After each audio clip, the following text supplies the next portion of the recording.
Hi, I'm Erika here with Knuckle Hub, and I am with Brutal Bostwick. 2 days before the fight, how are you feeling? I feel absolutely amazing. My weight's on point, everything's on point. Just, weigh in tomorrow and then load up, and then Wednesday have an absolute madness of a punch-up. Do you feel a disadvantage because your opponent's a little bit taller than you? No, the height to me means nothing. My debut back in 2006, I fought someone who was 6'4". I fought so many people at 6'4", so he's not that tall, and I don't care how tall he is. I know that for you, fighting is like an art, a dance, and I see that you like putting like classical music to it. Yeah. Can you demonstrate a little bit of that dance right now? No, I can't demonstrate. I'm definitely not going to be here doing my movements. So there you go. No, it's just all about being fluid when you're punching and being smooth with it. It's just, it's a thing. You have to be in the gym to actually really experience that. I've also seen in your past interviews, you say it's more mental than physical. 100% is more mental than physical. Yeah.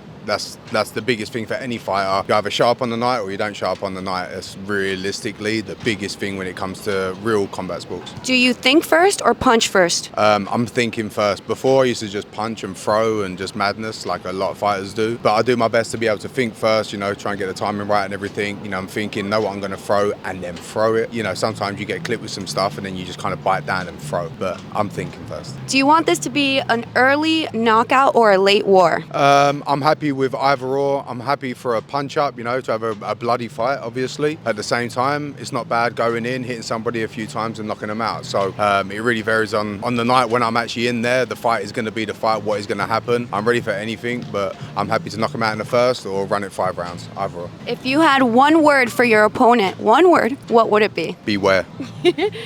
That's a good one. I'm scared. And so he should be. Yeah. And do you feel your tactical agent? That's what you are, right? Yeah. I do executive protection, EP work. I work alongside a fellow called Frank. Frank the Solution on Instagram. He's taught me everything pretty much that I know. Close combat stuff, gun disarming, knife disarming, plenty of stuff. So anyone that wants EP work, I'm your guy. What trauma got you into that? No trauma got me into that. I'm just a protector. I'm very big on trying to protect, especially I think about families and protecting your children or your girlfriend or your loved ones and whatnot. And if anyone's going to go through anyone, they got to go through me first. And I'm a fucking challenge, So, I'm very on point when it comes to, protecting and enjoy doing it. So you're a London man that's lived in Miami for 10 years. Yeah. What do you like? Which one do you prefer? I prefer America all day. And especially here down in South Florida, the Hispanic, the Latino community all day, bro. It's just so different. Culturally here, it's just way better than London. If you know and understand what it's like here and understand what it's like over in London, really how it is with the government and everything, you're definitely going to want to stay over living here in the US. So you were fighting when you were underage, 16, I believe, correct? So my debut was in 2006. I changed my date of birth to, I was born in 89. I changed it to 87 for my first 5 fights, and then once I turned 17, I've done the same thing, made it 88, and then once I actually turned 18. But my first 5 fights were underage. I come off my first 3 fights were KOs and TKOs. I was literally a child, and I'm still doing it now, 20 years later. And your dad allowed you to do this? Oh, of course. My dad's the biggest support. Right my pops is here. I grew up in South London. You understand, like Southeast London, anywhere in London, there's always problems, always stuff, And where I grew up, where I'm from, it's a very hard man's area. There's a lot of problems going on. You got to be able to defend yourself. People trying to rob you, stab you, whatever. There's always something. And me and my dad have had multiple fights with other people together. Like it's really a lot of violence over there. So it's like what I was brought up into and what I know, and now I've made a career of it. And again, I did my research, and your father fought somebody, and then he called you out, and then you fought him and beat him. How did that feel? That was amazing. The guy was, he had a big mouth on him and stuff. My dad just gassed. He just got tired. It wasn't like the guy hurt him or beat him up. He just got tired. And then he was like running his mouth and so forth. So to go and get that one back, I made him tap as well. So like I was hitting him on the ground, dropping him with elbows to the body and ground and pounding him, and he tapped out. So it was good. I saw you got a new tattoo, the Blessed. Yes. If I'm not mistaken. Yeah, the Blessed. It's some months now, but within the last 8, 9, 10 months, I suppose, I put that up there. Had to fill in little gaps, you know what I mean? But my face is pretty good for now, so I'm not going to touch it anymore. Yes, your face is the money moneymaker, and you're not gonna let anybody touch it tonight. Well, not tonight. No, May 6th. May 6th. What does May 6th mean to you?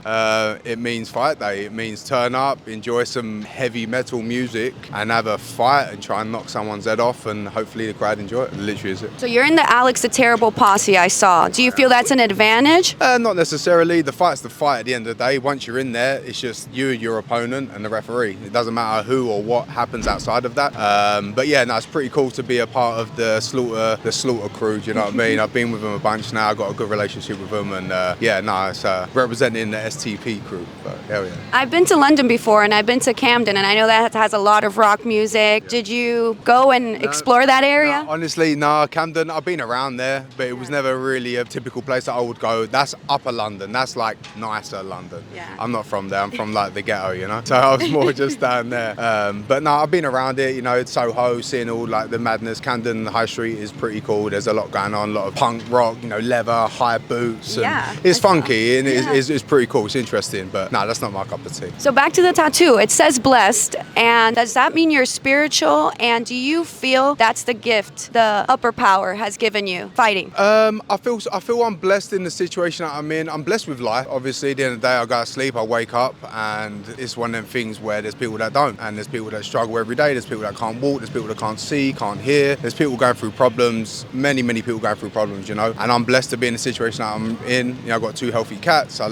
have a roof over my head. I got a car. Like I'm chilling. I'm living. I'm fit and healthy. So I'm just blessed with that. Anything else, and I'd say I'm more spiritual, or more about energy. You know, I don't necessarily believe in God or like a higher massive power. I just believe in energy, and if someone's good and someone's being good, you can replicate. And yeah, it's just about spreading positive vibes around the world. You know, I laugh at some of the darkest times, and you know, you see me fight and I get knocked down, and I'll be laughing or smiling. Yeah. It's because I'm like, yo, I'm in deep waters, but I make comedy, and I try and smile through anything and everything, whatever it may be. Do you know what I mean? So I'm just blessed with life, and so should everyone else be. So you're a cat daddy. I am. Of 2. Are you looking to be somebody else's daddy? Not mine, but anybody out there, maybe a Miami girl, Latina. Listen, Miami girls are Miami girls. That's a lot of work. I'm not saying you specifically. I don't know you enough to judge you. But Miami girls that are all about the money and they're all flaunting, and I'm not about that, you know, personally.